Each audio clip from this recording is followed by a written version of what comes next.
72 hours before the G20 Leaders Summit began. In fact, even 48 hours before the leaders descended in the capital. So much so that even 24 hours before everyone was in the leaders' room at the Bharat Mandapam, it seemed that consensus would elude Delhi and that there would be no joint declaration. The opposition had their swords unsheathed. Critics were willing, waiting and itching to say that India's G20 was a grand failure, that this was just a big tamasha, lots of song and dance and nothing to show for it in the end. But one man and his team were determined that this would not be the case. They toiled through the day and then through the night to ensure that we had, post-lunch, a joint declaration at the Delhi summit. For that, and for the effort he made for our country, can we have a warm round of applause as I welcome the G20 Sherpa, Amitabh Kant, to the India Today Mumbai conclave. Mr. Kant was in Berlin for a conference. He's come down specially to Mumbai for this. We really appreciate it. Thakan Puri hui? Have you got some sleep after all the action of September?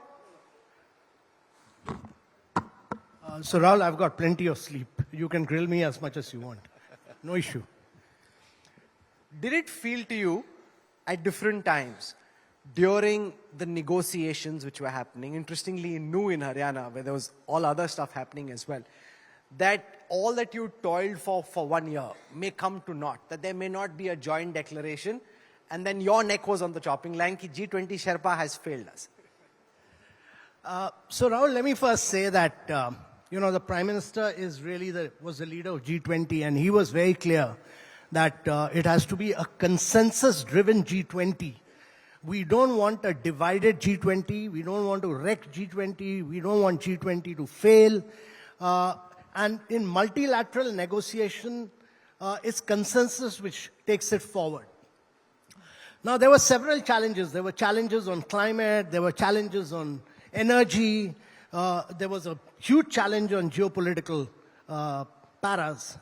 So first of all, we decided that the Sherpas who are negotiating on behalf of their leaders, we don't keep them in Delhi. We took them about 65 kilometers away, away from Delhi, so that they don't get disturbed. And secondly, we said that we'll not allow any media to come in. So we had the German media, the French media all coming in. We just didn't allow anybody to come in. And thirdly, when we started drafting the process of the geopolitical paras, we didn't allow anyone, and these are all very senior people. They are of the level of ministers or NSA. We didn't allow anybody to bring his mobile inside because we did about 15 different drafts. Actually, the 16th one actually worked. 16 different drafts. We did about, on that one issue, the Russia-Ukraine geopolitical para, we did about 250 hours of non-stop negotiation, non-stop. And we must have done about close to 300 bilateral meetings to understand everybody's red line. And at least, I think about 10 to 11 times I felt that it's not possible, it's not feasible. But I think we were able to come out with a fresh draft immediately. For instance, on the 8th morning, the leaders had started coming in. And, majority of the leaders was to come in on 8th evening. We had failed on 8th morning. Around 12 o'clock, we had failed. There was no way. We thought we'll just give it up. But within 45 minutes of that, we came out with a fresh draft. And that became the source of the next round of discussion, which we clinched. And these are the toughest negotiators. The Sherpas are the toughest negotiators. They are the most professional negotiators in the world. So you've got to be really tough.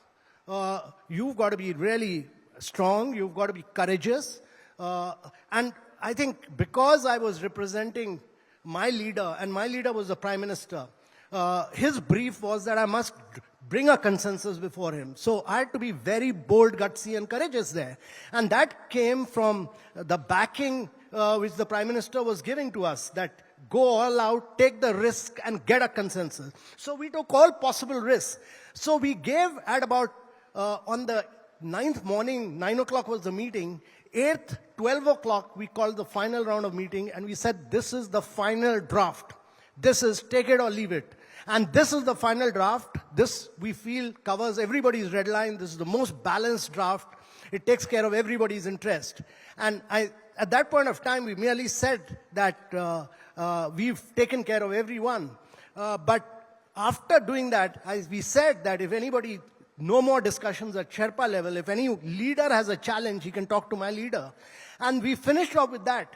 But by about 3:30 in the morning, we already had emerging markets with us. So I was negotiating. One of the strengths was that we were negotiating with Brazil, we were negotiating with South Africa, Indonesia as a part of our team.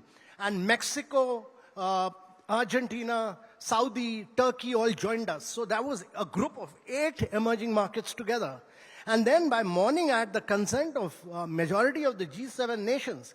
But then Russia was still a challenge. So from about 2 o'clock in the night to about 4 in the morning, we negotiated with Russia and got them on board. And then in the morning, the meeting had started. 9 o'clock, the meeting had started. And then China had some bilateral issue with USA, which we had to sort out. So we had to sit with the Sherpas of China and USA to sort out that bilateral issue. And by about 12 in the afternoon, we got that through. We got America and China to sort out that bilateral issue. We were through. And as soon as the lunch finished, we finally requested the Prime Minister to announce that this declaration is adopted. So it was really tough. It was very gutsy. But the Prime Minister, as the leader, was very clear that we have to be very action-oriented. We have to be decisive. We must be bold, gutsy, courageous. And that came because of the leadership, to my mind. So really, from his leadership, we were able to drive this boldly.